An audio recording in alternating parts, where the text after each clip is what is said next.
Claire Diao de la revue AO Télé, le magazine panafricain sur le 7e art, nous a rejoint.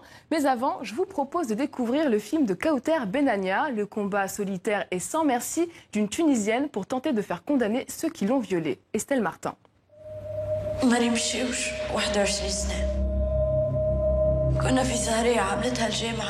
La belle, c'est elle, Mariam, jeune femme insouciante. Quant à la meute, elle l'attend, tapis dans la nuit.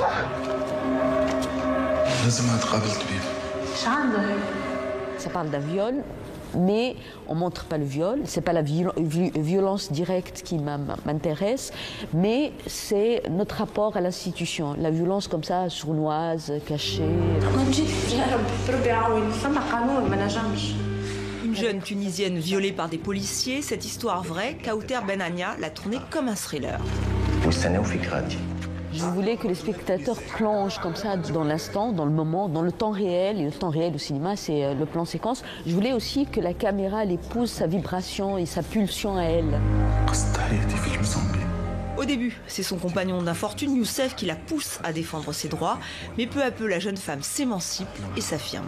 On a l'impression qu'elle est entourée de vautours, avec tous ces hommes qui sont là, qui la regardent d'en haut. Je pense que dans ce film, elle prend conscience avant tout, avant la citoyenneté, la patrie et tout, du fait d'être femme.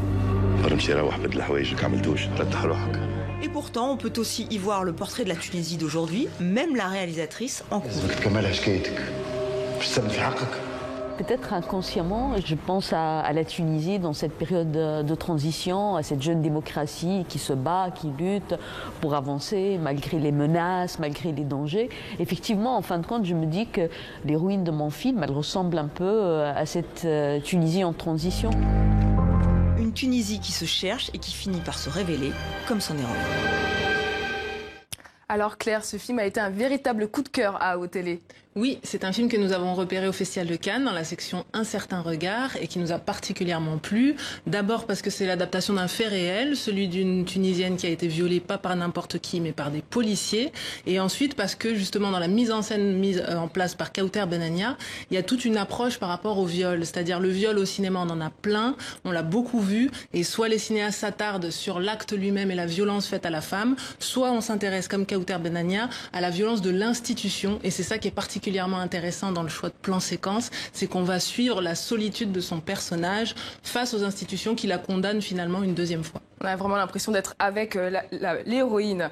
Kauter Benania, elle n'en est pas à son premier film en fait. Non, c'est une cinéaste assez prolixe qui a la chance en plus d'avoir une reconnaissance internationale. Certains cinéastes sont cantonnés au niveau national. Elle fait des coproductions et ses films voyagent à l'étranger. C'est une cinéaste qui en plus de ça s'intéresse toujours à la société tunisienne. Un film plutôt marquant qu'elle a fait s'appelle Le Chalat de Tunis. Et c'est surtout une femme cinéaste qui met en avant des femmes actrices, que ce soit dans des courts-métrages ou dans des longs-métrages. Donc on retrouvera d'ailleurs cette interview de la cinéaste dans votre prochain numéro d'AO Télé, un numéro que vous avez choisi de sortir lors des journées cinématographiques de Carthage. Pourquoi ?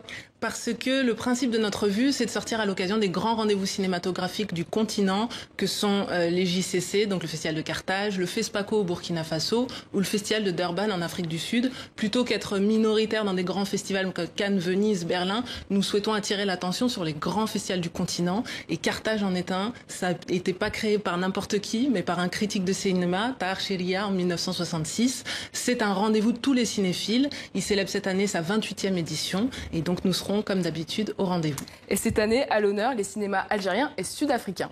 Oui, qui sont en plein essor actuellement, mais pas que, puisqu'il y aura forcément du cinéma tunisien et La Belle et la Meute sera en compétition officielle, une compétition que Kauter connaît très bien, puisqu'elle a déjà remporté un Tanit d'or avec un court-métrage, Pot de colle en 2013, et avec un long-métrage, Zeynep n'aime pas la neige en 2016.